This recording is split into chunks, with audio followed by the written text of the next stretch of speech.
जय हिंद साथियों, आपका अपने YouTube चैनल नेशनल प्रथम अकेडमी NPA NMS पर हार्दिक स्वागत है। दोस्तों, यह हमारा श्रेष्ठा से संबंधित आज साइंस का प्रैक्टिस सेट होने वाला है, जो कि मोस्ट इंपॉर्टेंट है। ये श्रेष्ठा में प्रीवियस ईयर क्वेश्चन पेपर आया हुआ है। जैसा कि आप लोगों को कंफर्म होगा, इसमें कोड है, पेज नंबर, मतलब हर एक चीज़ गिवन में है। ये पूरा रियल पेपर है, लास्ट ईयर का रियल पेपर है, जो जिस प्रकार से आता है। तो यहाँ पर हम जो मैथ के सवाल हैं वो हम आज ही नेशनल प्रथम एकेडमी यूट्यूब चैनल पर सीखेंगे शाम को 7 बजे। और जो अदर क्वेश्चंस हैं जैसे साइंस है, जीएस है, वो क्वेश्चंस हम कहाँ पे सीखेंगे? यहीं पर एनपीए एनएमएस पर। और वहाँ भी अनूप सर उसको स्पेशली अलग से पढ़ाएंगे ही। लेकिन हम यहाँ पर काहे के क्वेश्चन आज सीखेंगे? साइंस से संबंधित जो आपके 20 क्वेश्चन पूछे जाते हैं, मोस्ट इंपॉर्टेंट होने वाले हैं, वो क्वेश्चन आज हम क्लियर करेंगे। तो सबसे पहला क्वेश्चन साइंस का आ जाता है कि पहला क्वेश्चन है भाई, निम्नलिखित में से कौन से अद्वितीय गुणधर्म संश्लेषित रेशों को परिधान सामग्री हेतु लोकप्रिय बनाते हैं? कम महंगे और कम चलाऊ, शीघ्र सूखने वाले और अधिक चलाऊ, रख रखाव में असुविधाजनक और कम महंगे और अधिक चलाऊ। तो भाई इनमें से कौन सा सही होने वाला? तो इसमें भाई ऑप्शन नंबर सेकेंड बिल्कुल हमारा सही जवाब हो जाएगा। थोड़ा मैं जूम कर लेता हूँ ताकि आप लोगों को और अच्छे से दिखे। राइट, मेरे अकॉर्डिंग अब जो है बहुत ही अच्छे से क्वेश्चन दिख रहा होगा। तो इसका क्या हो जाएगा? शीघ्र सूखने वाले होने चाहिए और अधिक चलाऊ भी होने चाहिए। अगला क्वेश्चन नंबर 32 है, कह रहा सूची का आपको मिलान करना है। मेरे अकॉर्डिंग जूमिंग जो है बहुत ही बेस्ट है। यहाँ से आसानी से चुंबकीय बल है, गुरुत्वाकर्षण बल है, पेशीय बल है, स्थित, ये मतलब कहाँ पर लगाए जाते हैं? तो पेशीय बल कहाँ लगाया जाता है? देखो, अगर आपको एक भी अगर इसमें से कन्फर्म है, एक या दो, आप आसानी से कन्फर्म कर सकते हैं कि इसका जवाब क्या होना चाहिए। जैसे चुंबकीय बल क्या असंपर्क बल होता है ना? क्या संपर्क होता है चुंबकीय बल में? नहीं होता है। तो आपका फर्स्ट का फोर्थ पहले में है, दूसरे में है। ठीक है। गुरुत्वाकर्षण बल क्या होता है भाई? गुरुत्वाकर्षण बल जो लगता है भाई पृथ्वी की ओर लगता है, मतलब बी का थर्ड वाला आना चाहिए। अब ये किस में है भाई? ये केवल फर्स्ट में ही है। तो ऑप्शन नंबर फर्स्ट बिल्कुल। पेशीय बल किस में लगता है? मांसपेशियों द्वारा पेशीय बल लगाया जाता है। स्थिर वैद्युत बल ये आवेशित वस्तु द्वारा लगाया जाता है। ऑप्शन नंबर फर्स्ट बिल्कुल यहाँ पर सही जवाब हो जाएगा। अगला है क्वेश्चन नंबर 33। क्वेश्चन नंबर 33, सूची को मिलाना है एक से। पॉलीथीन है, बेकेलाइट है, मेलामाइन है, टेफ्लॉन है।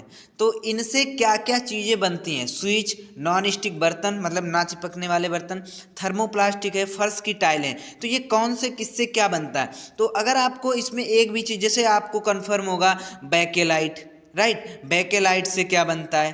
क्लियर। तो इसका सही जवाब क्या होना चाहिए भाई? बेकेलाइट से क्या बनता है भाई? आपको यहाँ पर कंफर्म होना चाहिए। क्लियर, बिल्कुल। तो अगर मैं बात करूँ बेकेलाइट से, तो बेकेलाइट जो है इससे स्विच बनाए जाते हैं। जो इलेक्ट्रिक स्विच होते हैं ना, वो बेकेलाइट से बनाए जाते हैं। मतलब बी का फर्स्ट आपका किस में? सेकंड में है और थर्ड में है। और आप इसमें क्या जानते हैं? जैसे पॉलीथीन का क्या होता है भाई? पॉलीथीन जो होता है नॉन स्टिक बर्तन, ना चिपकने वाले बर्तन होते हैं। ठीक है। और मेलामाइन मतलब सी का थर्ड, थर्मोप्लास्टिक।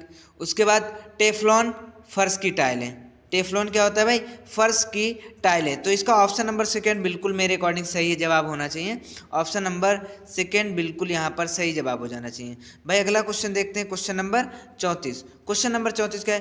पोलियो, मलेरिया, गेहूं की रस्ट, टीबी या क्षय रोग ये किससे होते हैं? तो इसका सही जवाब क्या हो जाना चाहिए भाई?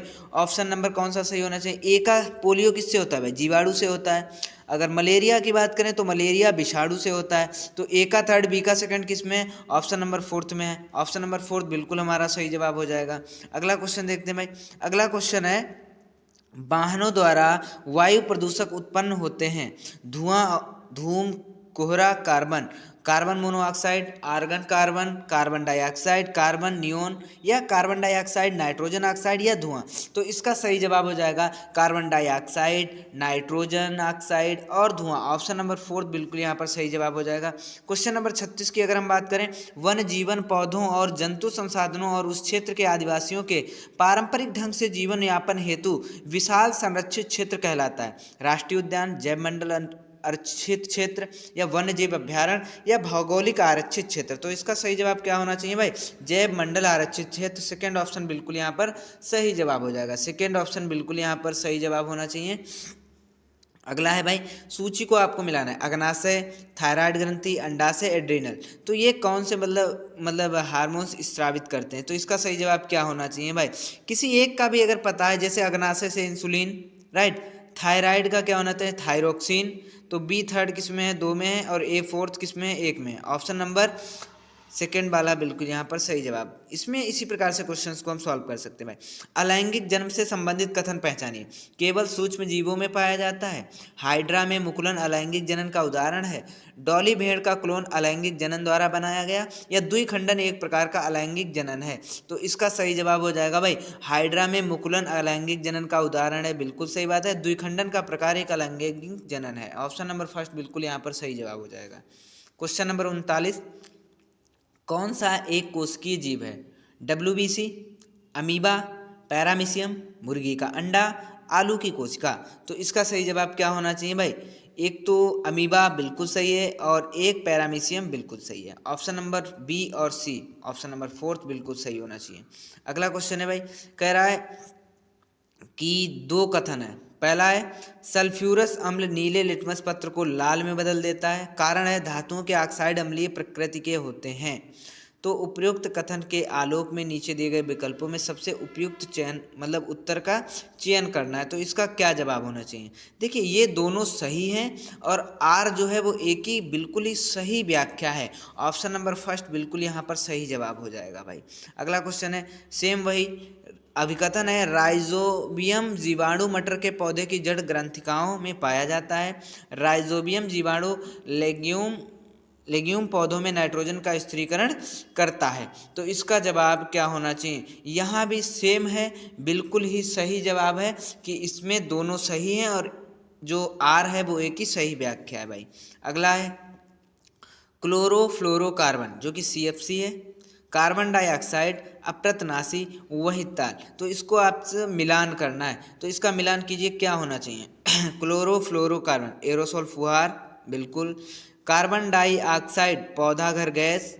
तो ऑप्शन नंबर फर्स्ट बिल्कुल यहाँ पर सही जवाब होना चाहिए था। अगला देखेंगे भाई, विशेष क्षेत्रीय विलुप्त थ्रेड्स जंतु एंजेंडर्ड। तो ये क्या होना? देखो, विलुप्त आपको कंफर्म होगा कि डायनासोर जो है वो बिल्कुल विलुप्त हो चुके हैं। तो बी का फर्स्ट आना चाहिए। तो इसमें बी का फर्स्ट नहीं है, ये 2 ऑप्शन कट गए भाई। देखो, विलुप्त तो आप लोगों को कंफर्म है कि विलुप्त किसको कहते हैं भाई? डायनासोर एक विलुप्त है। अब उसके बाद आपको देखना है विशेष क्षेत्रीय कौन है। जैसे जंगली आम है, ये विशेष क्षेत्र में होता है। उसके बाद में बात करें थ्रेटन्ड जंतु। थ्रेटन्ड जंतु क्या होते हैं भाई? ये जंगली भैंसे को बोल सकते हैं। एंजेंडर्ड जो है तो काला हिरण। काला हिरण क्या होता है? एंजेंडर्ड। तो ऑप्शन नंबर थर्ड बिल्कुल मेरे अकॉर्डिंग यहाँ पर सही जवाब होना चाहिए। अगला देखेंगे भाई, निम्नलिखित कौन से वाक्य सौर परिवार के उपयुक्त हैं? बुध ग्रह सूर्य के सबसे पास है। आगे, सूर्य सभी ग्रहों के लिए ऊर्जा और प्रकाश का स्रोत है। आगे क्या होना चाहिए भाई? सूर्य पृथ्वी के सबसे पास का ग्रह है। अगला अगर हम देखें तो तारे टिमटिमाते हैं परंतु ग्रह नहीं। ये तो गलत है मेरे अकॉर्डिंग। हाँ नहीं, ये तो सही है भाई, तारे टिमटिमाते हैं परंतु ग्रह नहीं टिमटिमाते हैं। सभी ग्रहों के उपग्रह होते हैं, ऐसा किसने कहा भाई? ऐसा तो नहीं होता है कि सभी ग्रहों के पास उपग्रह हों। जैसे बुध ग्रह है, इसके पास तो कोई उपग्रह नहीं है। तारे टिमटिमाते हैं परंतु ग्रह नहीं, ऑप्शन नंबर डी बिल्कुल सही है। जिसमें डी नहीं है उसको कट कर दो और जिसमें ई है उसको भी कट कर दो, क्योंकि ई तो गलत है, ये वाला गलत है और ऑप्शन नंबर ए वाला गलत है।